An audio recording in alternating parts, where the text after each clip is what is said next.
they recognise those people whose commitment has been constant, and they know that those standards are not changing.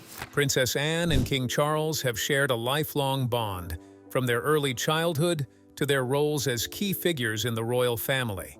Despite their close relationship, Princess Anne has always remained a pillar of discretion, keeping her emotions private. Recently, she has finally broken her silence, delivering a tragic message to her brother, King Charles, leaving the royal family and the world stunned. What could this message be? Let's find out. Close bond between siblings. King Charles and Princess Anne share a bond that goes beyond the typical sibling relationship. Growing up in the public eye, their connection has been shaped by both personal joys and shared duties within the royal family. Through the years, their relationship has withstood many challenges, defined by a sense of humor and steadfast loyalty. Now, as King Charles steps into his reign, the strength of their partnership is more evident than ever, with Princess Anne standing as one of his most trusted confidants. Growing up just 21 months apart, Princess Anne and King Charles spent much of their childhood at Buckingham Palace after their mother's coronation. With Queen Elizabeth and Prince Philip busy with royal duties, the siblings were primarily cared for by nannies and governesses. Their close age fostered a strong bond, even as Anne, known for her fierce independence, would often playfully challenge her brother's royal status. Family friends recall her confidence and assertiveness from a young age, frequently taking charge in various situations, much to everyone's delight. Their shared love for horses and outdoor adventures further strengthened their connection. In their youth, Charles and Anne would often ride horseback, attend polo matches, and explore the countryside together. Anne's athletic abilities and adventurous spirit sometimes put her in the spotlight, even outshining her older brother in certain physical activities. Despite her playful teasing, Charles, with his sensitive and thoughtful nature, always admired Anne's boldness and strength. Charles and Anne have always shared a deep sense of duty to both their family and the royal institution, which was evident through their actions over the years. Their bond has often been highlighted during significant royal events. One particularly poignant moment came following the passing of their mother, Queen Elizabeth II, in the year 2022. Buckingham Palace has announced the death of Queen Elizabeth II, the longest reigning monarch. Anne stood resolutely by Charles's side as he prepared to embrace his role as king, even leading the funeral procession for their beloved mother. This moment exemplified the enduring strength of their relationship, which has grown since their childhood. During this period, Anne's support highlighted the profound connection they've built over the years. At his coronation, she assumed the important role of the gold stick in waiting, an honor traditionally linked to safeguarding the monarch. This significant position not only demonstrated her loyalty, but also the immense trust and respect Charles holds for his sister. Despite royal titles, their bond has endured through personal challenges, including Anne's public divorce and the loss of their parents. After Charles's cancer diagnosis in February 2024, Anne wrote an emotional message, sparking speculation about its impact on their relationship and the future of the monarchy. What could this message be, and how will it change the way we see the monarchy? The rift between Princess Anne and Queen Camila. Before delving into Princess Anne's message to King Charles, it's essential to understand her relationship with Camilla. As the Princess Royal, Anne is admired for her steadfast commitment and sense of duty, but her relationship with Camilla, now the Queen, has faced challenges. Despite being part of the same royal family for many years, a close bond has never truly formed between them. Anne has devoted her life to service, consistently placing her responsibilities above her personal desires. In contrast, she has often felt frustrated by Camilla's more relaxed approach to royal obligations. Their differing attitudes became especially apparent during a difficult time concerning King Charles's health. After his cancer diagnosis, Camilla opted to take some time off to rest and recover, having supported him throughout his illness. While many viewed this choice as reasonable, Anne perceived it differently. Recently, Anne has found Camilla's vacation to be ill-timed and unnecessary. This situation has been particularly frustrating given the royal family's ongoing staffing shortages and the increasing workload. Anne believed that taking a break after completing only a handful of tasks was unwarranted, especially in light of the challenges facing the monarchy. Those within the royal circle have observed Anne's discontent with Camilla's actions. While she has maintained a composed demeanor in public, her subtle signs of irritation have not gone unnoticed by her close associates. She has upheld her professionalism even as she questions Camilla's dedication, especially in the presence of others. However, insiders suggest that her private opinions are far more critical. But this is not where their rift began. So let's rewind back a bit. In the 1970s, a captivating love triangle unfolded involving Princess Anne and Camilla Parker Bowles, who was then entangled with Andrew Parker Bowles, Camilla's former partner. Reports indicate that in the middle of 1971, Prince Charles first met Camilla. By that time, Andrew Parker Bowles had already ended his relationship with Camilla in 1970 and was actively seeking a connection with Princess Anne. Andrew's charm captivated Anne, but their relationship eventually came to an end when he rekindled his romance with Camilla, ultimately leading to their marriage. The situation became even more complicated with rumors circulating in royal circles about Anne's lingering feelings for Andrew, often seen as her first love. In a moment of honesty, Anne made a subtle yet revealing comment regarding Camilla's role. While acknowledging that Camilla was performing adequately within the monarchy, she implied that the position did not come naturally to her. This carefully worded observation hinted at Anne's skepticism about Camilla's ability to fulfill the demanding responsibilities of being queen. Though expressed diplomatically, the remark revealed Anne's deeper concerns about Camilla's readiness for such a significant role. You see, Princess Anne holds the title of queen in the highest regard, believing it deserves utmost respect. For many years, she has passionately advocated for Camilla to be recognized as queen consort, rather than simply queen. To Anne, this distinction is not just a matter of semantics. It embodies the weight of responsibility and the significance of the role.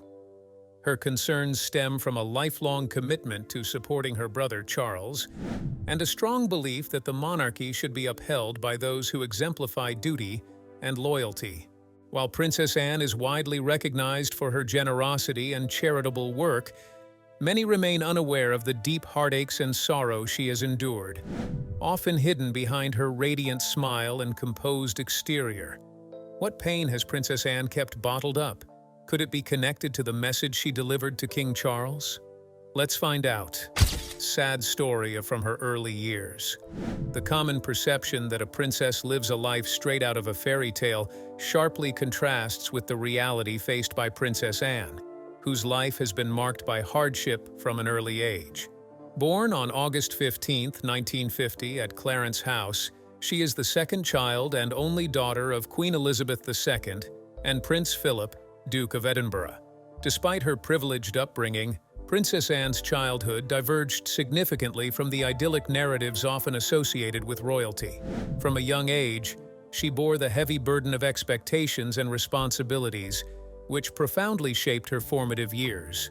At just 18 months, Anne's life took a dramatic turn when her mother ascended to the throne as Queen Elizabeth II in 1952.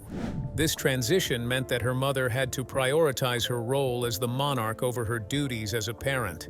Like her older brother Charles, Anne was placed under the care of governesses and nannies, with Catherine Peebles appointed to guide her upbringing alongside her siblings. Her early education began at Buckingham Palace, where tutors facilitated her learning. However, this arrangement, while typical for royal children, often resulted in a diminished sense of the traditional parent-child bond that many kids experience. Queen Elizabeth has often been characterized as a somewhat distant mother due to her royal obligations, a portrayal she has consistently denied. In a 2002 interview, Anne defended her mother by asserting that there was no evidence of neglect in her upbringing, which paralleled the childhood of Queen Elizabeth. The Queen also experienced a degree of emotional distance, as her education was primarily provided by governesses and tutors, while her parents were preoccupied with their royal duties. Similarly, Anne's educational journey took a comparable route. In 1963, she enrolled at Benenden School, a prestigious boarding institution in Kent. At the age of 13, she courageously left her home to pursue her education, marking her first significant separation from her family. While such separations are typical for royal children, this transition proved to be particularly challenging. During her time at Benenden, Anne dedicated herself to her studies and cultivated a strong sense of independence. By the time she graduated in 1968, she had earned 6 GCE O-levels and 2 A-levels, a remarkable achievement given the high expectations placed upon her. Despite her academic success, her deep passion for horseback riding began to take precedence in her life.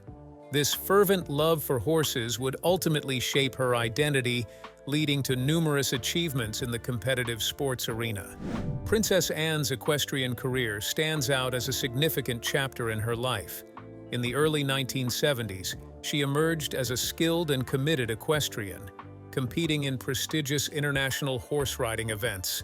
In 1971, she claimed the individual title at the European Eventing Championships, establishing herself as a key player in the equestrian community. This remarkable achievement also distinguished her as the first member of the British royal family to secure a European title in any sport. Her passion for horse riding remained unwavering over the years, culminating in her participation in the 1976 Montreal Olympics, where she represented Great Britain in the eventing category. Despite encountering numerous challenges, her commitment to her equestrian pursuits never wavered. Engaging in this sport provided Anne with a sense of purpose and an escape from the rigid constraints of royal life, allowing her to thrive in an arena where royal status did not guarantee success. Nevertheless, her royal obligations continued to shape her life. From the age of 18, she began to take on various royal duties, often grappling with the demands of public scrutiny. One of the most daunting aspects of her role was the royal walkabouts, which became a hallmark of the 1970s. These public engagements aimed to foster a connection between the royal family and the British populace, yet they posed significant challenges for Anne, particularly during her teenage years. In a candid interview, she revealed her aversion to these obligations. While her achievements in horseback riding brought her fulfillment, they did not shield her from the complexities of her royal upbringing. She often voiced her frustration regarding the expectations and pressures that accompanied her title, famously remarking that she did not choose to be born a princess. As the second child of Queen Elizabeth II, Anne has always occupied a distinctive role within the royal family. While Charles prepared for kingship, Anne focused on her equestrian triumphs and her steadfast dedication to her royal duties. The importance of sacrifice was instilled in her from an early age through her life experiences, a principle she continues to uphold as her brother ascends to the throne. Princess Anne's previous marriage. Princess Anne's personal life diverged significantly from the polished image often associated with royalty. Her first marriage to Mark Phillips, a lieutenant in the Queen's Dragoon Guards, captured public attention and excitement. The couple's initial meeting in 1968 at a horse lovers' social event sparked a connection rooted in their mutual love for horseback riding, laying the groundwork for what many hoped would be a lasting romance. When they announced their engagement in May 1973, it generated considerable enthusiasm among the public. Shortly thereafter, they exchanged vows in a grand ceremony at Westminster Abbey, attended by numerous dignitaries and watched by over 100 million viewers worldwide. However, this seemingly perfect beginning soon gave way to scandal. Rumors of infidelity began to swirl, with gossip columns buzzing about Anne and Mark's alleged extramarital affairs.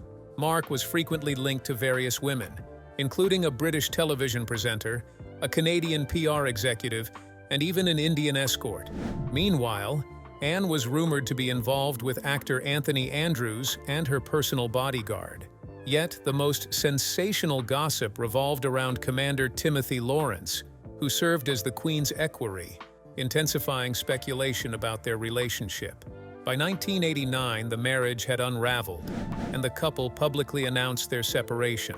Years of emotional detachment and infidelity had inflicted irreparable harm, making it clear that their relationship was beyond salvaging.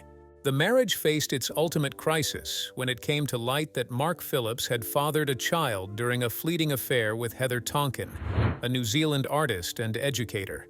A DNA test confirmed his paternity, intensifying the scandal.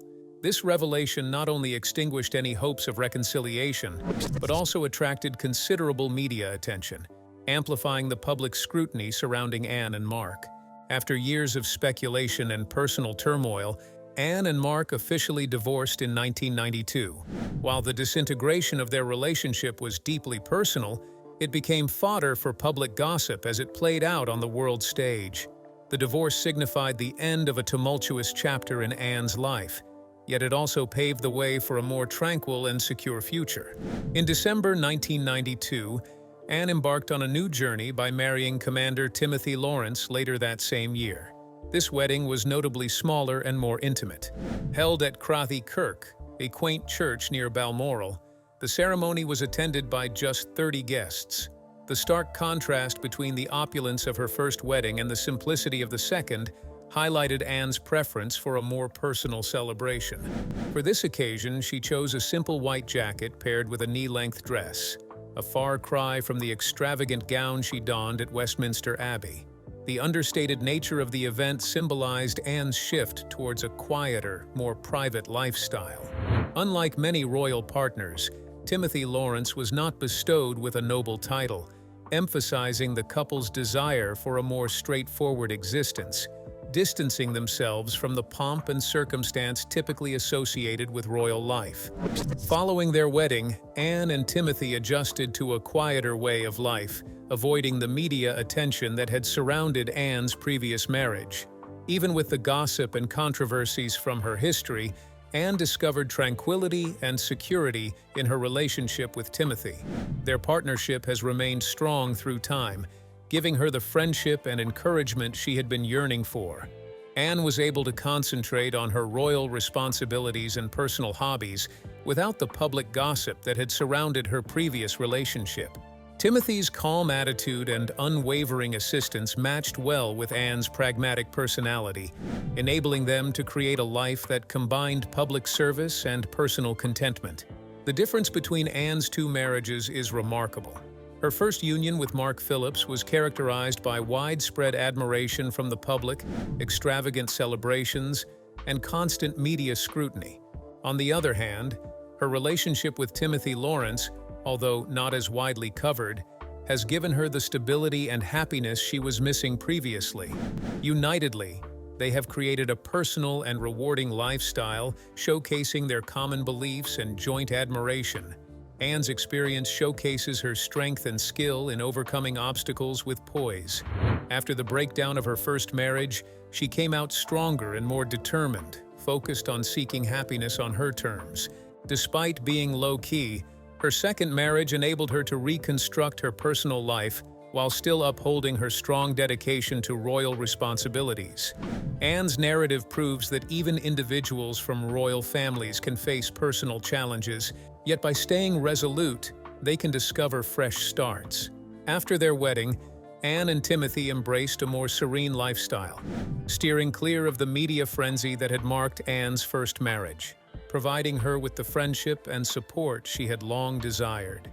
This newfound tranquility allowed Anne to focus on her royal duties and personal interests without the relentless public scrutiny that had plagued her earlier relationship. Timothy's calm demeanor and steadfast support perfectly complemented Anne's practical nature, enabling them to forge a life that harmoniously blended public service with personal happiness. The contrast between Anne's two marriages is striking. Her first marriage to Mark Phillips was filled with public adoration, lavish celebrations, and incessant media attention. However, beneath the glamorous surface, the relationship was marred by infidelity and emotional distance. In contrast, her marriage to Timothy Lawrence, while less sensationalized, has provided the stability and joy she had been lacking. Together, They have cultivated a fulfilling and personal life that reflects their shared values and mutual respect. Anne's journey illustrates her resilience and ability to navigate challenges with grace. After the end of her first marriage, she emerged stronger and more determined, committed to finding happiness on her own terms. Though their marriage is more private, it has allowed Anne to rebuild her personal life while maintaining her unwavering commitment to her royal duties.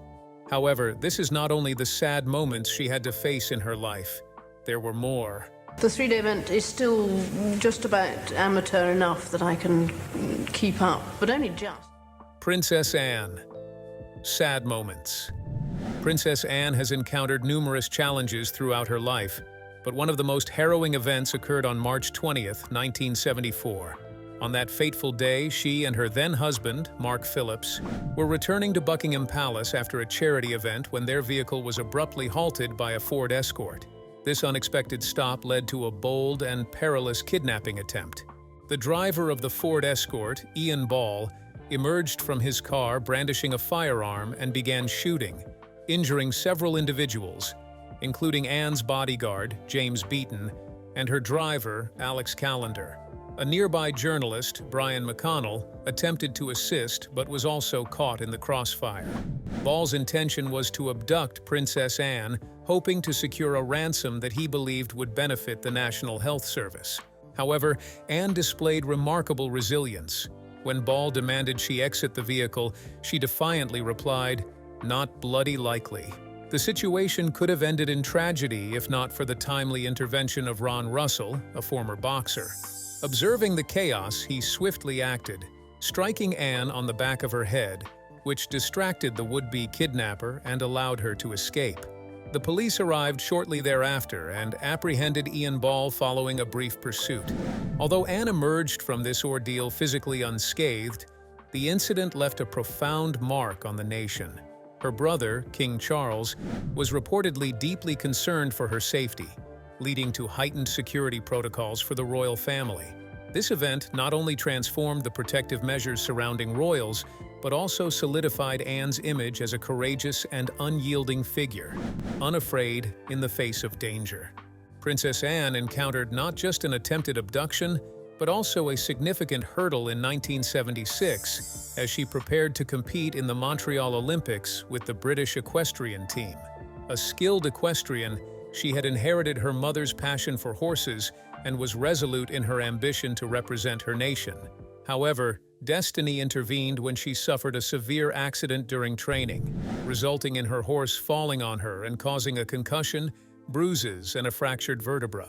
Despite this setback that would have shattered the aspirations of many, Anne's Olympic dreams remained alive. Although she faced memory loss and spent several days in the hospital, her recovery was nothing short of extraordinary. Within weeks, she was back in the saddle, fueled by an unwavering determination to secure her place on the Olympic team, a goal she ultimately achieved.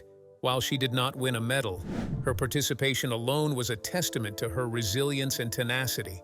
In 2002, Princess Anne once again captured public attention due to an incident involving her dog, Dodie. While walking her 3 bull terriers, Dodie unexpectedly chased after 2 boys on bicycles, resulting in them being knocked off their bikes.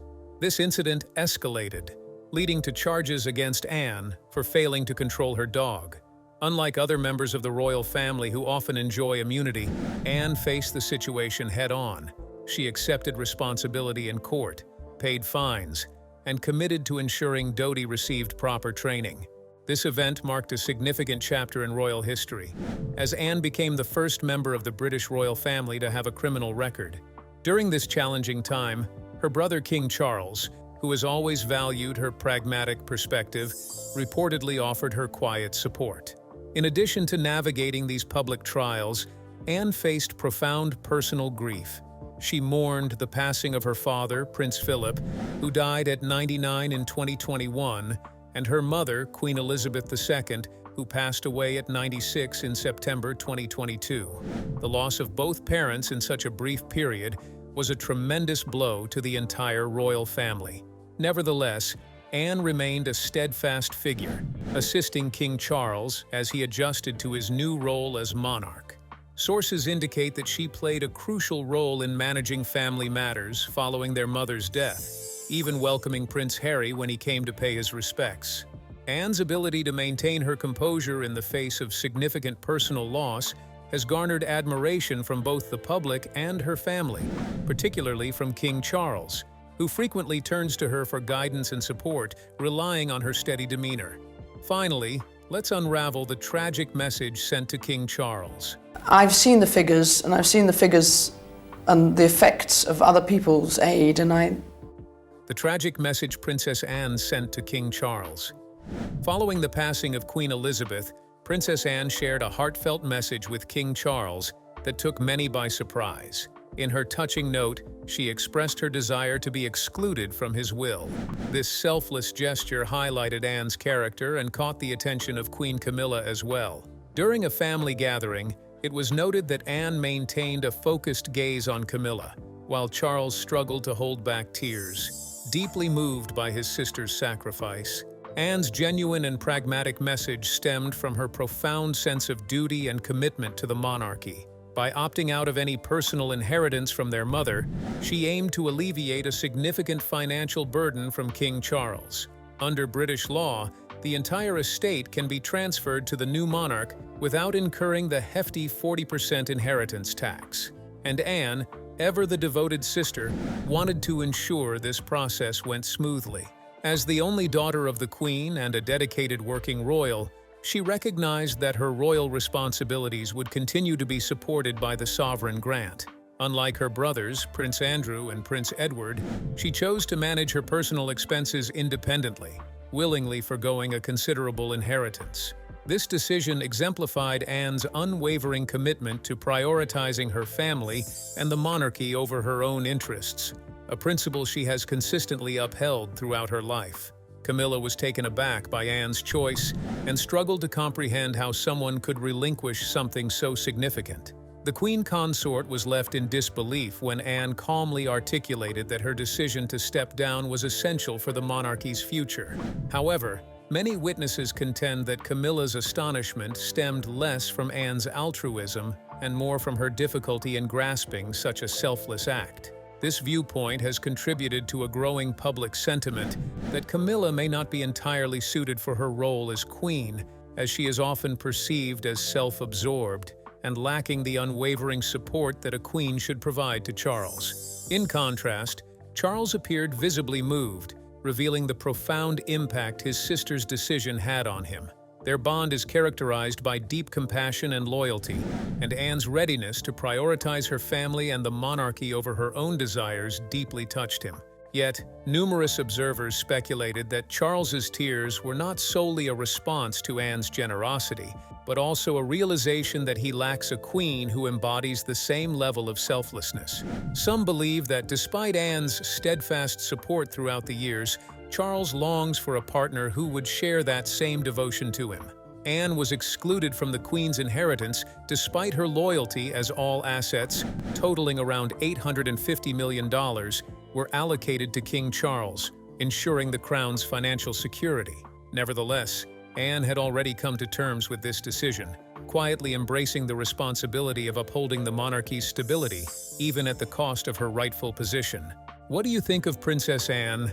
Let us know in the comments below, and if you enjoyed this video, like and subscribe, and also click the next video shown on your screen.